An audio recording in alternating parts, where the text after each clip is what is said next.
इस missile attack में जैश के टेरर कैंप में 60 से ज़्यादा आतंकवादी मारे गए हैं। मारे गए लोगों में मसूद अजहर और उसके भाई रऊफ असगर के मारे जाने की खबर है, लेकिन इसकी अभी पुष्टि नहीं हुई है, कोई कॉन्फर्मेशन हमारे पास नहीं है। लेकिन जैश के बर्बाद हो चुके हेडक्वार्टर के बाहर लोगों की भीड़ है, कुछ लोग ताबूत लेकर जाते हुए दिखाई दिए हैं। इससे इतना तो क्लियर है कि कैजुअल्टीज बड़ी संख्या में हुई हैं। और ये मैं आपको बता दूं कि आज आधी रात के बाद पाकिस्तान में आतंकी अड्डों पर जब बमों की बारिश शुरू हुई तो पहला अटैक रात 12:37 पर हुआ और करीब 2 घंटे के ऑपरेशन में दहशतगर्दी के 9 अड्डे तबाह कर दिए गए। पहला पीओके के बहावलपुर में जैश ए मोहम्मद का हेडक्वार्टर मरकज सुहानुल्लाह, दूसरा मुद्दिके में लश्कर का टेरर कैंप मरकज तैयबा, तीसरा 13 कला का सर्जल, चौथा सियालकोट का महमूना जोया टेरर कैंप, पांचवां बरनाला में मरकज अहले हदीस, छठा कोटली का मरकज अब्बास, सातवां कोटली का मरकज राहिल शाहिद, आठवां मुजफ्फराबाद का सवाई नाला कैंप और 9वां टारगेट था मरकज सैदना बिलाल कैंप। ये 9 के 9 टारगेट डिस्ट्रॉय कर दिए गए हैं, नेस्तनाबूद कर दिए गए हैं। ये सब आतंकवाद के अड्डे थे, यहाँ पर आतंकवादी पैदा किए जाते थे, उन्हें पाला पोसा जाता था, ट्रेन किया जाता था। हाफिज सईद, मसूद अजहर और सैयद सलाहुद्दीन के टेरर नेटवर्क के गढ़ थे ये इलाके। इन सभी ठिकानों को आज हमारी एयरफोर्स ने, हमारी नेवी ने, हमारी आर्मी ने प्रिसाइज ऑपरेशन के तहत मिसाइल्स और ड्रोन की मदद से नेस्तनाबूद कर दिया। भारत ने दुनिया को बता दिया कि पाकिस्तान के फौजी ठिकानों पर या सिविलियन इलाकों पर कोई हमला नहीं किया गया, किसी को निशाना नहीं बनाया गया। भारत ने सिर्फ दहशतगर्दी के अड्डों पर हमला किया है। भारत के विदेश मंत्री एस जयशंकर ने पूरी दुनिया से कहा है, सभी मुल्कों से कहा कि आतंकवाद के खिलाफ जीरो टॉलरेंस की नीति आप सबको अपनानी चाहिए। आतंकवाद और आतंकवादियों को पनाह देने वालों को सजा देनी चाहिए, ऐसा ही एक्शन लेना चाहिए जैसा भारत ने करके दिखाया है। भारत ने अमेरिका, रूस, ब्रिटेन, सऊदी अरब और यूएई को सरकार के ऑपरेशन की जानकारी दे दी है, ऑपरेशन सिंदूर के बारे में फॉर्मली बता दिया है। इन मुल्कों ने भारत को सपोर्ट किया है क्योंकि भारत ने साफ साफ कहा कि अगर पाकिस्तान ने रिटेलिएट किया, पाकिस्तान ने किसी तरह का मिसएडवेंचर किया तो भारत दोबारा हमला करेगा। इंडियन एयरफोर्स ने, आर्मी ने पाकिस्तान में मौजूद दूसरे टेरर कैंप्स को टारगेट करके रखा है, उनकी तैयारी पूरी है और अगर पाकिस्तान की तरफ से कोई हलचल हुई तो भारत बिना देर किए ऑपरेशन शुरू कर देगा। हालांकि अभी तक ऑपरेशन सिंदूर के बारे में हमारी सरकार और फौज की तरफ से कोई औपचारिक जानकारी नहीं दी गई है। अब से थोड़ी देर बाद करीब 10 बजे आर्मी की प्रेस कॉन्फ्रेंस होगी। इस प्रेस कॉन्फ्रेंस में ऑपरेशन सिंदूर की डिटेल्स आप लोगों के साथ शेयर की जाएंगी। हमारे साथ संगीता गुनबोटे जुड़ी हैं। इनके पति कौस्तुभ गुनबोटे की पहलगाम में आतंकियों ने हत्या कर दी थी। ये अपने पति के साथ पहलगाम घूमने गई थी। संगीता जी, वो तस्वीरें आज भी हमारी आंखों के सामने घूमती हैं जहां आतंकवादियों ने सिर में गोली मारकर हत्या कर दी थी। लेकिन आज जो तस्वीरें हमें दिखाई दे रही हैं जिसमें आतंकवादियों के अड्डे तबाह हुए हैं, मिसाइल से उनको नेस्तनाबूद कर दिया गया है, तो मन को सुकून मिलता है। मुझे लगता है आपको भी बहुत शांति मिली होगी।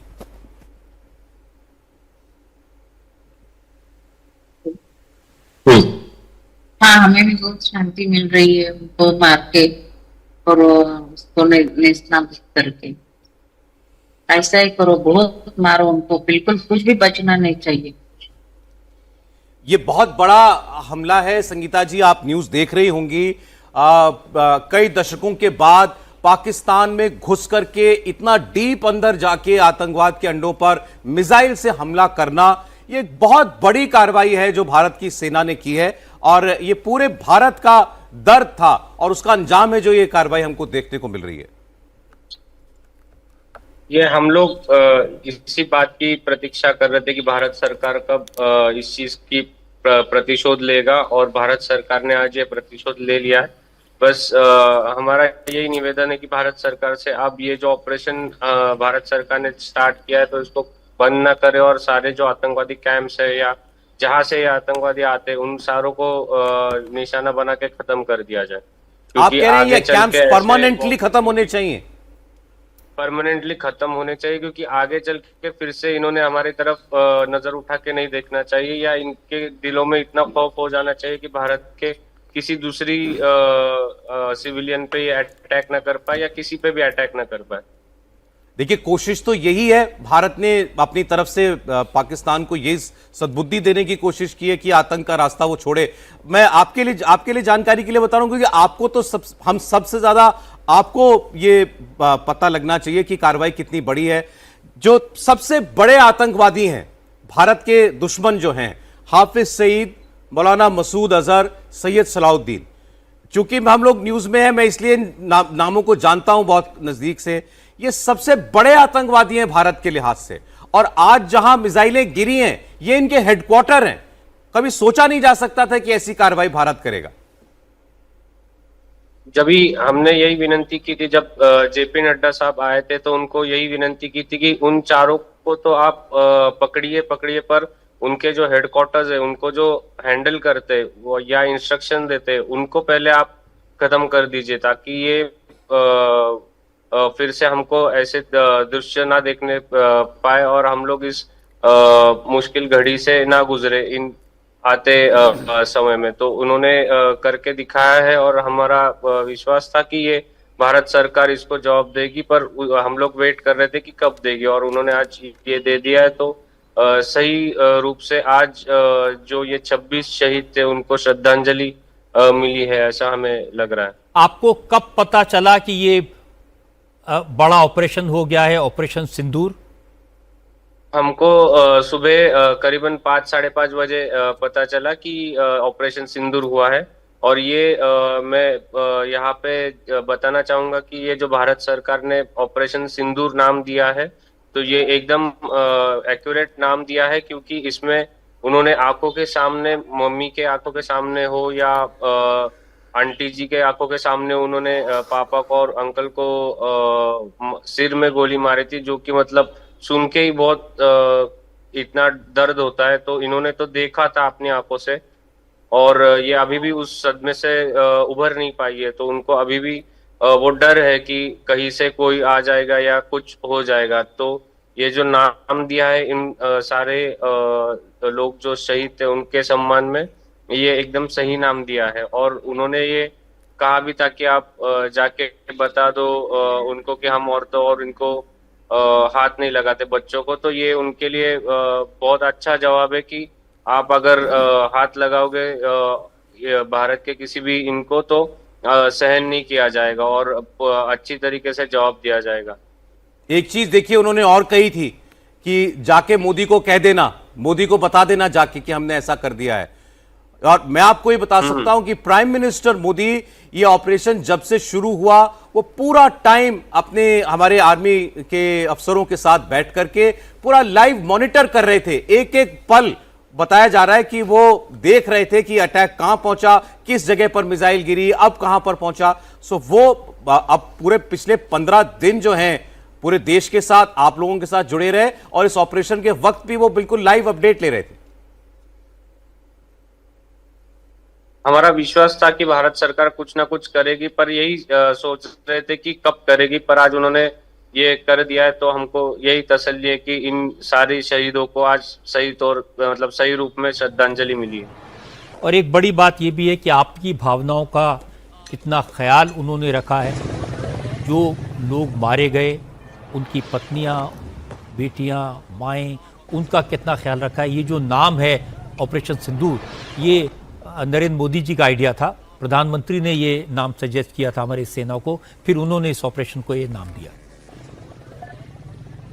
यही मैं वही धन्यवाद देना चाहता हूँ कि इसको इन्होंने ऑपरेशन सिंदूर नाम रखा है, क्योंकि जिस दर्दनाक तरीके से इन्होंने हमारे घर वालों को मारा था, तो उसके सम्मान में ये नाम देना एकदम सही था। और मतलब इन्होंने ग्राउंड से ये आते हैं तो इनको पता है कि लोगों की भावनाएं क्या है और किस तरीके से इसको हैंडल करना चाहिए। तो ये इन्होंने सम्मान देके मम्मी को या बाकी के सारे जो भी शहीद थे उनके बेटियों को या माओ को गर्व महसूस होगा कि आज इन्होंने बदला ले लिया है करके। जी, आपके साथ संगीता जी के साथ हम सब हैं, पूरा देश है, भारत के प्रधानमंत्री हैं, अब तो ये बात बिल्कुल साबित हो चुकी है। बहुत शुक्रिया हमसे बात करने के लिए संगीता जी का, आपका बहुत धन्यवाद। ये वो परिवार है जिनकी आंखों के सामने उनके घर के मुखिया को गोली मार दी गई थी। 22 तारीख को वो भी सर में गोली मार दी गई थी। और जब कुछ उस वक्त विवल हो रही महिलाओं ने ये कहा था कि हमको भी गोली मार दो, अब तुमने हमारे पति को गोली मार दी, तो ये कहा था जाके मोदी को बताना तुमको नहीं मारेंगे। और आज मोदी ने क्या किया, पूरी वो जो उन्होंने पूरा ऑपरेशन किया उसमें 3 बातें थी। एक तो पहली बात मजहब, वो पूछ के फिर गोली मारी गई। दूसरा, उनको ये कहा गया कि मोदी को जाकर बता देना कि हमने ये किया है। और तीसरा, वो लोग जो आर्मी है, मिलिट्री है, उसके यूनिफॉर्म पहनकर आए थे। आज ये जो ऑपरेशन हुआ है, मुझे लगता है इसने इन तीनों बातों का जवाब दे दिया। रजत, एक और मैं बताना चाहूँगा, दुनिया की सबसे बड़ी डेमोक्रेसी, दुनिया की उस डेमोक्रेसी का चुना हुआ लीडर हमारे नरेंद्र मोदी, जिसको अगर आप दुनिया का आंकड़ा लें कितनी वोटों से उनको प्रधानमंत्री बनाया गया, वो दुनिया की सबसे बड़ी डेमोक्रेसी ने आज दुनिया को बताया है कि सिविलाइजेशन क्या होती है, एक कल्चर क्या होता है, और जो हमने ऑपरेशन का नाम लिया उसका महत्व क्या है। और ये पूरी दुनिया को समझना चाहिए कि एक डेमोक्रेटिक नेशन, एक डेमोक्रेटिकली इलेक्टेड गवर्नमेंट ने उस मुल्क के ऊपर हमला किया है जो उग्रवाद को पाल रहा है, पोस रहा है, और एक टेररिस्ट स्टेट दुनिया मानती है उसको, जिसकी फौज टेररिज्म के अंदर लिप्त है, जिसका आर्मी का चीफ, उनकी गवर्नमेंट, उनके लगातार ISI के जितने रहे हैं, और ये लश्कर तोयबा, हिजबुल मुजाहिदीन तो इनके गुर्गे हैं।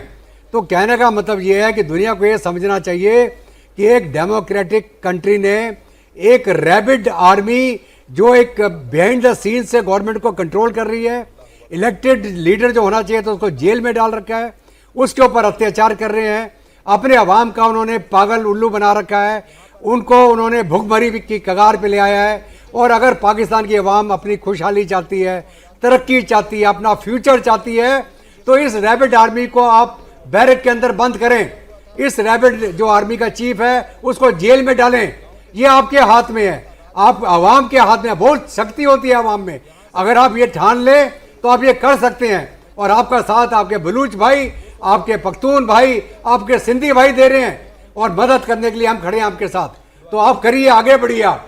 रजत जी, एक चीज मैं इसमें कहना चाहूंगा, जो आपने बड़ी अच्छी अभी शुरू की थी बतानी, कि जब भी कोई टेररिस्ट ये कहता है कि मोदी को बताएं, एक्चुअली वो पूरे देश को चैलेंज कर रहा है।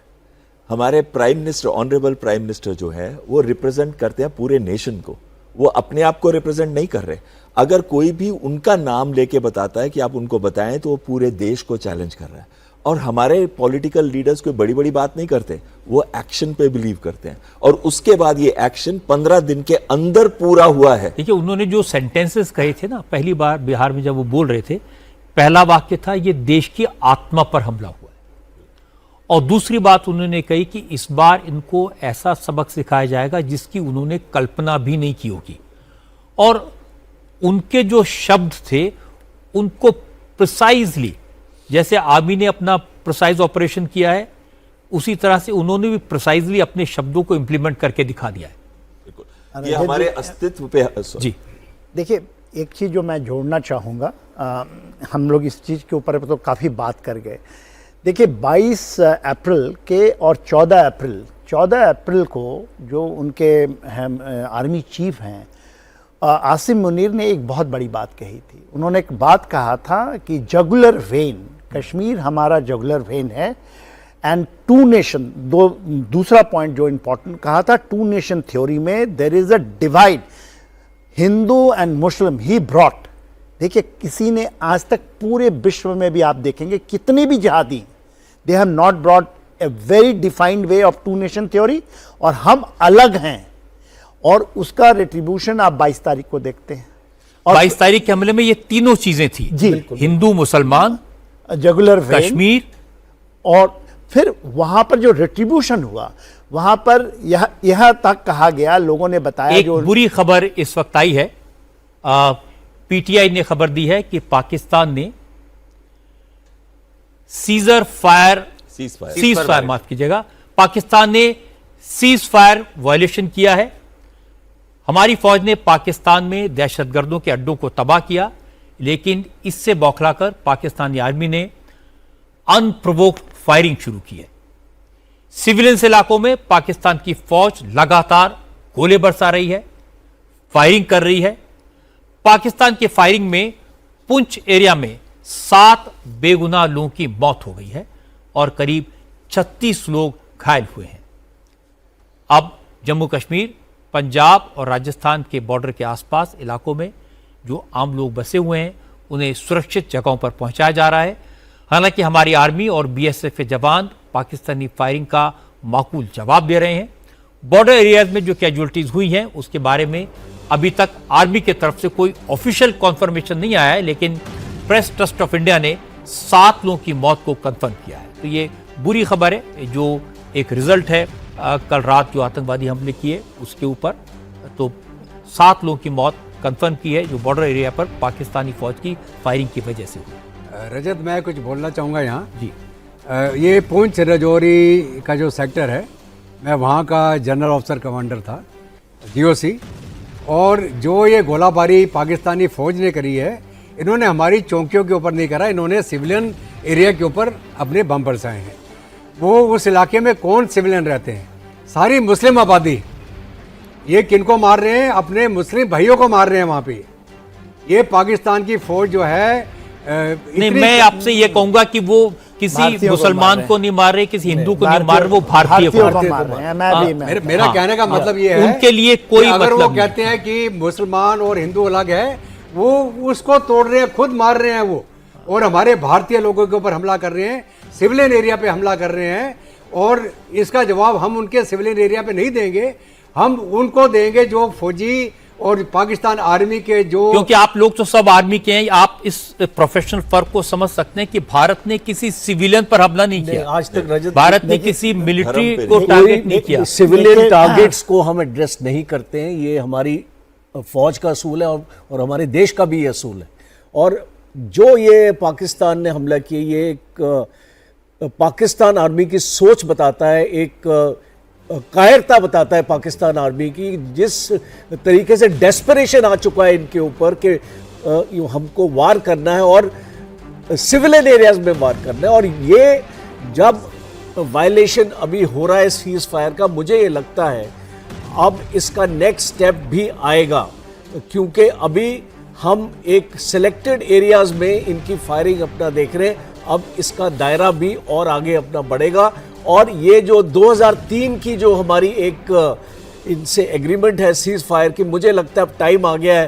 अब इनके साथ तो किसी एग्रीमेंट का कोई मतलब नहीं, मतलब ही नहीं है इस एग्रीमेंट का। इसको आगे ले जाके हमको भी अपना जो इस जवाबी कार्रवाई है वो पाकिस्तान को देनी, क्योंकि हमको ये भी याद रखना चाहिए। हाँ, प्रेस कॉन्फ्रेंस का समय बदल गया है।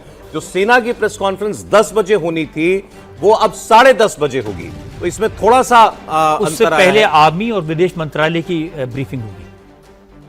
ठीक, पहली प्रेस कॉन्फ्रेंस जो होगी 10:30 बजे होगी। इसमें बहुत अंतर नहीं है समय का, लेकिन वो एक ऑफिशियली भारत जो है पूरे विश्व को इसकी जानकारी देगा। अभी तो उन्होंने जो ऑफिशियल स्टेटमेंट प्रेस रिलीज के जरिए जानकारी दी है, उससे पहले विदेश मंत्रालय जानकारी देगा कि ये जो ऑपरेशन किया है और उसको पूरी दुनिया का उससे मैसेज गया है और दुनिया से क्या मैसेज, क्या सपोर्ट हमको मिला है। जी जनरल साहब कुछ बोल रहे थे। जो देखिए, एक चीज़ है कि हम कह रहे थे कि पाकिस्तान का रिट्रीब्यूशन क्या होगा, तो अभी हमें उरी में उरी और पुंछ के बीच के इलाके में दिखाई दिया है। देखिए, यहाँ मेजर एरिया है जो है लिपा वैली की जो पड़ती है, that is very very important, वो हमारे टारगेट पे है। दूसरा, आपने बहुत बड़ी एक खबर बताई रजत जी कि हम जो नीचे का जो राजस्थान का इलाका है वहाँ से लोगों को शिफ्ट कर रहे हैं। तो एक देखिए ये हम ये कह रहे थे कि शायद पाकिस्तान कुछ ना करे। यदि पाकिस्तान कुछ ना कुछ इंडिकेशंस तो हैं, बैटल इंडिकेटर्स हम इसको कहते हैं। तो बैटल इंडिकेटर्स में इवन राजस्थान के अंदर में, क्योंकि राजस्थान डेजर्ट का इलाका है, खुला इलाका है, तो वहाँ पर वो क्या करना है, वहाँ पर उसने 2 डिवीज़न, एक आर्मर डिवीज़न को मूव किया है। तो क्या हम बड़ी चीज़ को देख रहे हैं? क्योंकि यदि वो करता है तो पाकिस्तान के बुरे दिन का शुरुआत है ये। क्योंकि मैं सोच रहा था कि शायद वो अभी भी ठंडे दिमाग से करे, तो कहीं ना कहीं उसको ना तो ठंडा है उनके पास, ना दिमाग है, कुत्ते ने तो काटा है। इसलिए है ये हाँ, तो देखिए, जो हमने अब जिस जनरल मुनीर की तकरीर की आप जिक्र कर रहे थे, और वो तकरीर की तीनों बातें हमने 22 अप्रैल को देखी, और 22 अप्रैल को भी हमला सिविलियंस पर हुआ, निहत्थे लोगों पर हुआ, मजहब पूछ के, पैंट उतार के, नाम पूछकर गोली मारी गई। तो ये सारा का सारा एक ही मानसिकता है, एब्सोल्युटली। और ये मानसिकता मुझे लगता है कि इसकी रिटेलिएशन में दिखाई देगी, और मुझे पूरा विश्वास है कि हमारी फोर्सेस हैं वो इसके लिए तैयार होंगी पूरी तरह। देखिए रजत, ऐसा कि अगर ये डेजर्ट सेक्टर में कोई फ्रंट खोलता है, डेजर्ट सेक्टर में हमारी वो क्षमता है कि हम पाकिस्तान को 2 हिस्सों में काट सकते हैं। आपने बहुत पहले भी नाम सुना होगा, सिंध एक तरफ है, पंजाब इधर है, सेंटर में एक टारगेट है, मोहम्मद साहब जानते हैं उसको, मैं उसको नेम नहीं करना चाहूँगा। हमारी वो क्षमता है कि पाकिस्तान को हम 2 हिस्से में काट देंगे, लेकिन वो उस हालत में होगा कि जिस टाइम हम पाकिस्तान को पूरी तरह से स्ट्रेटजिकली तबाह कर देना चाहें। और फिर क्या होगा कि वो ऑल आउट वॉर होगा, जिसके अंदर की और भी एस्केलेशन हो सकती है। और मैं दोबारा जेडी वांस के उस स्टेटमेंट पे चला जाऊंगा कि आप इसको रीजनल वॉर के लेवल में मत लेके जाएं। आप उग्रवाद के जो टारगेट है उनको सिलेक्ट करें, उनको बर्बाद करें, और पाकिस्तान को चाहिए कि वो भारत की मदद करे। लेकिन अगर पाकिस्तान इसको और एस्केलेट करेगा तो पाकिस्तान का नुकसान होना बिल्कुल यकीनन है इसके अंदर। और पाकिस्तान की जो तबाही उसके बाद होगी, वो जो न्यूक्लियर थ्रेट की बात करता है वो एक तरफ रह जाएगा, पाकिस्तान का वजूद टोटली ख़त्म हो जाएगा, सिंध आज़ाद हो जाएगा, बलूचिस्तान आज़ाद हो जाएगा, खैबर पख्तूनवा आज़ाद हो जाएगा, और जो पंजाब इनका बच गया उसका भी शायद कोई ज़्यादा नहीं बचेगा। ये जो सिविलियंस पर अटैक किए हैं, इसको किस बात का इंडिकेशन आप मानते हैं? ये जो सिविलियंस के ऊपर अटैक हुआ है, इसको मुझे लगता है कि जो इनको अभी पाकिस्तान से स्टेटमेंट्स ये आ रही हैं कि हम बोलते हैं कि हमने टेररिस्ट कैंप में अटैक किया, पाकिस्तान बोलता है कि आपने हमारे सिविलियंस के ऊपर अटैक किया। तो पाकिस्तान ये चीज़ को मान नहीं रहा है अभी कि ये टेररिस्ट कैंप्स में अटैक हुआ है। वो भारत के ऊपर इल्ज़ाम दे रहा है कि आपने हमारे सिविलियंस को मारा है, और ये जो सेम एजेंडा लेके पाकिस्तान ने हमारे सिविलियंस के ऊपर अटैक किया है, क्योंकि वर्ल्ड कम्युनिटी को पाकिस्तान बताना चाहता है कि भारत ने हमारे सिविलियंस को टारगेट किया है, और इसीलिए हमने भारत के सिविलियंस को टारगेट किया। एक एआई जनरेटेड वीडियो है जिसके जरिए ये दिखाने की कोशिश की जा रही है। जी रजा जी, एआई का जमाना है। एआई क्या करता है? एआई को आप एक सिचुएशन दीजिए, वो अपने तरीके से उसको हमारे सामने प्रेजेंट करता है। तो अगर हमने एआई को ये बताया कि पाकिस्तान में पीओके में जाकर के भारत का मिसाइल अटैक हुआ है और टारगेट पर ये इन ऑर्गेनाइजेशंस के हेडक्वार्टर थे, तो वो उसने जो रिप्रेजेंटेशन दी है मैं वो आपको दिखाना चाहता हूं। तो कुछ इस तरीके का मंजर रहा होगा रात को 1:37 से जो ये हमला शुरू हुआ। भारत की मिसाइल्स उड़ी और वो पीओके और पाकिस्तान में 9 ठिकानों की तरफ चली, और उसके बाद जाकर के वहां पर उन्होंने जब गिरना शुरू किया तो जो तबाही मची होगी वो उसका केवल एक अंदाजा जो है आप लगा सकते हैं। इसमें हालांकि हमारा कोई जहाज सीमा के पार नहीं गया इस बार, सारी मिसाइलें जो हैं वो हमारी सीमा की तरफ से ही उनको दागा गया था। लेकिन पाकिस्तान और पीओके में रात के वक्त कितनी तबाही मची होगी ये आप एक एआई जनरेटेड वीडियो के जरिए इसको समझ सकते हैं। जब पाकिस्तान कह रहा है कि 24 मिसाइलों का अटैक किया गया है, 9 ठिकाने 24 मिसाइलें, इसका मतलब रफली 2 या 3 मिसाइल पर टारगेट पर गिराई गई हैं। बावलपुर में 4 टारगेट्स इस्तेमाल हुए हैं। तो जो वो 4 टारगेट्स एक के बाद एक 4 मिसाइलें गिरी होंगी तो क्या वहां बचा होगा, इसका आप अंदाजा लगा सकते हैं। ऐसे ही ये एआई वीडियो में दिखाई दे रहा है कि रात के वक्त पहाड़ी इलाकों में भी जहां पर ये इमारतें बनी हुई हैं उनके ऊपर जाकर के ये मिसाइलें गिरी हैं। लेकिन ये बड़ी प्रिसाइज अटैक था, मतलब ये कोई general attack in the sense नहीं कि कोई मिसाइल कहीं भी चली गई और उसने सिविलियंस को एरिया पर गिर गई या कहीं और मैदान में गिर गई। इसके कोऑर्डिनेट जो थे बिल्कुल प्रिसाइज इंटेलिजेंस से मिले हुए कोऑर्डिनेट थे कि ये जैश ए मोहम्मद का हेडक्वार्टर है, यहां पर इसका ये कोऑर्डिनेट मतलब एक तरीके का एड्रेस है और वहां जाकर के उस मिसाइल को आपने टारगेट किया और ठीक वैसे ही वो वहां पहुंची है। और अब तो उसकी जो तस्वीरें हैं मुरीदके की, बहावलपुर की खास तौर पर, वो हमारे सामने हमने आपको दिखाई दे रहा है कि कितना बड़ा वो कैंपस है और वहां कितनी बड़ी तबाही मची हुई है। वो वीडियोस जो हैं वो साफ बताते हैं। तो आपने एआई जनरेटेड और रियल पिक्चर्स दोनों दिखा दी हैं। अब लोग बिल्कुल आसानी से समझ सकते हैं कि कैसा प्रिसाइज अटैक मिसाइल्स के जरिए, ड्रोन के जरिए किया गया और कैसे जो टारगेट है सीधा उन पर मिसाइल फटे और वो कैसे बर्बाद हो गए। एक वीडियो में और अभी देख रहा था रजत जी, जो बहावलपुर में अटैक हुआ है, बहावलपुर जैश ए मोहम्मद का गढ़ है और वहां हॉस्पिटल में मिलने के लिए घायलों से कौन पहुंचा? वहां के जो एरिया के जो जनरल हैं आर्मी के, वो पहुंचे मिलने के लिए। क्या मतलब है आप यही बताता है कि आर्मी का और जैश ए मोहम्मद का नेक्सस क्या है? अपने बच्चों से मिलने गए हैं वो। यही लग रहा है उसको स्ट्रेटेजिक एसेट। मतलब वो छिपा भी नहीं रहे इस बात को कि ये हमारे लोग थे, जैश ए मोहम्मद के लोग। देखिए, अगर आप सही माने ना तो पाकिस्तान अभी भी मुझे लगता है इतिहास में जी रहा है। एक समय में जो पाकिस्तान की साख थी इस रीजन में किसी वजह को लेकर के थी, वो खत्म हो गई। लेकिन वही है कि अभी जो बच्चे पाले हैं, एक अमित शाह का रिएक्शन आया है इस हमले के लेकर के, इस ऑपरेशन सिंदूर को लेकर।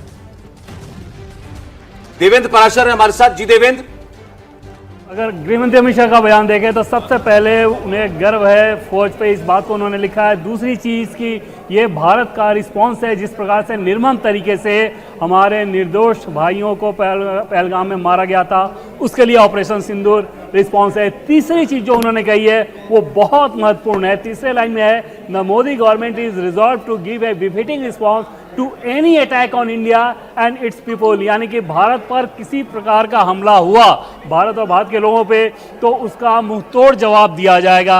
हमले वाली बात आप समझ सकते हैं कि ये सिर्फ आतंकवाद के लिहाज में नहीं बल्कि भारत पे किसी प्रकार का हमला हुआ, उस संदर्भ में गृहमंत्री अमित शाह का यह लाइन है। फिर जो चौथी लाइन है कि Bharat remains firmly committed to eradicating terrorism from its root, यानी कि आतंकवाद को समूल नाश करने के लिए भारत कमिटेड है, प्रतिबद्धता अपनी दिखा रहा है। तो गृह मंत्री अमित शाह ने एक तरह से पाकिस्तान को यह संदेश दे दिया है कि भारत पर और भारत के लोगों पे किसी प्रकार का हमला हुआ तो उसका मुंहतोड़ जवाब दिया जाएगा, जैसे अभी सीज फायर का उल्लंघन करके। जी मैं देवेंद्र आ रहा हूं आपके पास। रक्षा मंत्री राजनाथ सिंह अपने घर से अभी बाहर निकले हैं, आप देख सकते हैं बड़ी तेजी में उनकी गाड़ियों का काफिला निकल रहा है। रक्षा मंत्री ने शाम को ये मैसेज दे दिया था, भारत माता की जय, ये उन्होंने पोस्ट किया था सोशल मीडिया पर, एक्स पर, जब ये खबर आई ही थी कि भारत ने पाकिस्तान के अंदर मिसाइल लॉन्च कर दी। अरे जा रहा हूं गाड़ी के पास पहुंचने दो मुझे। और अभी अभी रक्षा मंत्री अपने घर से निकले हैं। अब जाहिर है इस वक्त भारतीय फोर्सेस को सीधे वो लीड कर रहे हैं, तो इस लिहाज से बहुत बड़ी जिम्मेदारी है उनके कंधों के ऊपर। और अब सौरभ, जो अमित शाह ने कहा है वही बात एस जयशंकर ने कही थी, अलग अलग शब्दों में चेतावनी दी है पाकिस्तान को, अगर रिटेलिएट करने की कोशिश की तो बहुत करारा जवाब मिलेगा। देवेंद्र पाराशर कुछ कह रहे हैं। सौरभ, नंबर्स को लेकर लगातार ये तहकीकात करने की कोशिश मैं कर रहा था कि आखिर कितने आतंकी मारे गए होंगे इन 9 टारगेट्स पे। अब जो शुरुआती एस्टीमेट आया हमें टॉप सोर्सेज के द्वारा, उसमें यह बताया जा रहा है कि कम से कम 100 आतंकवादियों के इन कैंप में होने की पक्की सूचना थी, इसलिए उससे वो टाइमिंग चुना गया अटैक करने का कि कम से कम इतने आतंकी मारे जाएंगे इन टेरर कैंप के साथ। तो कम से कम 100 आतंकी मारे गए हैं, पाकिस्तानी आतंकी।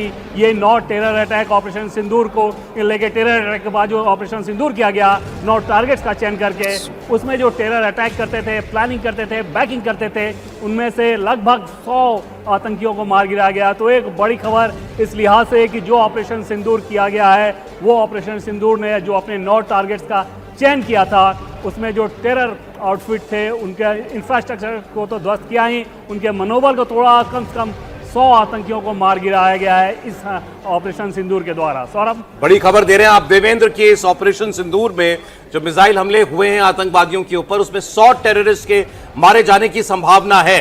अब ये भी मैं आप याद दिला रहा हूं आपको, जो बालाकोट एयर स्ट्राइक थी, प्रिसाइज ये इंटेलिजेंस थी कि वहां बहुत भारी तादाद में आतंकवादी जुटे हुए हैं। सर, इस बार भी ये सूचनाएं ऐसी रही होंगी, तभी ये वक्त जो है तय किया गया होगा।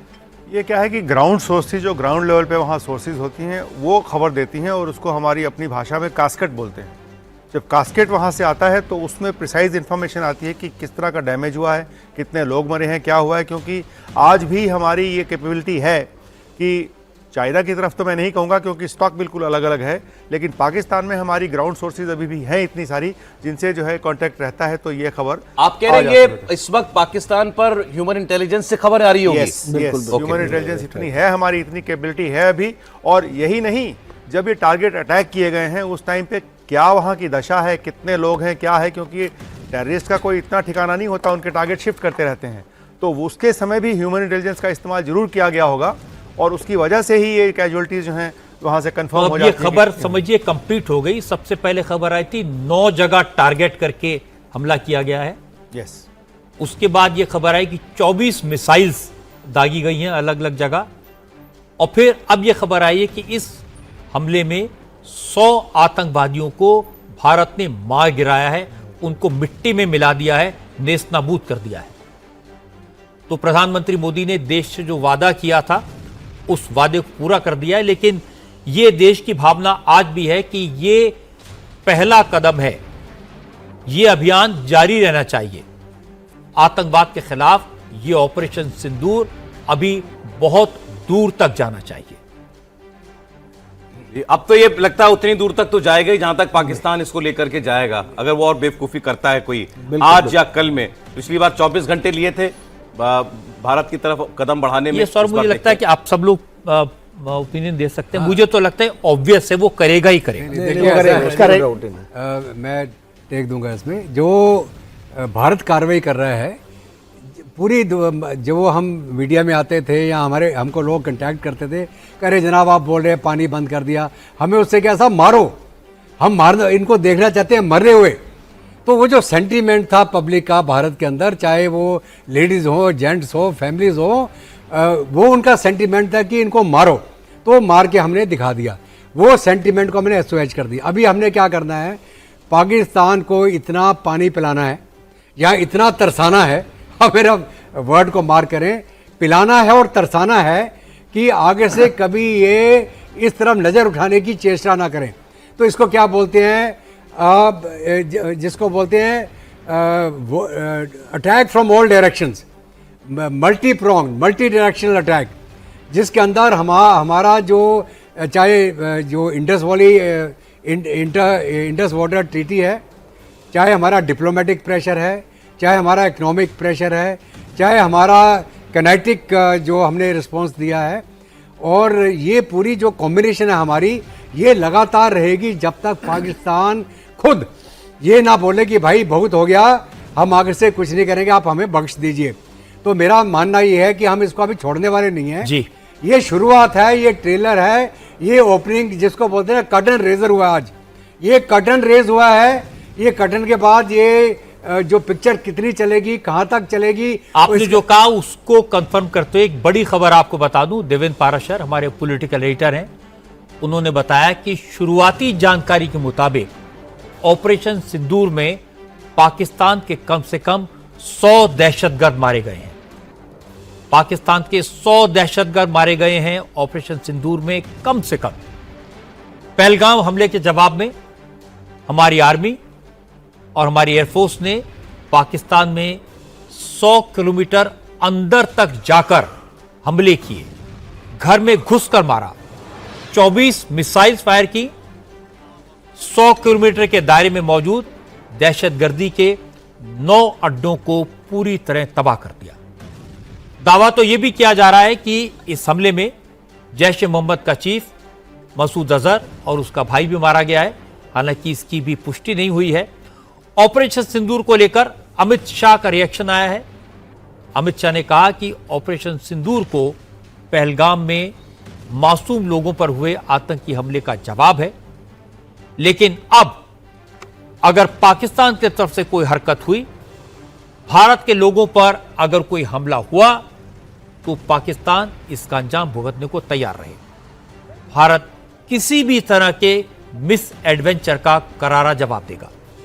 विदेश मंत्री एस जयशंकर ने भी यही बात कही है। उन्होंने अमेरिका, रूस, ब्रिटेन, सऊदी अरब की सरकारों को इस ऑपरेशन के बारे में जानकारी दी और उन्हें साफ साफ बता दिया कि अगर पाकिस्तान ने रिटेलिएट करने की गलती की तो यह गलती पाकिस्तान को बहुत भारी पड़ेगी, बहुत महंगी पड़ेगी। भारत पाकिस्तान के खिलाफ मिलिट्री एक्शन लेने से हिचकेगा नहीं।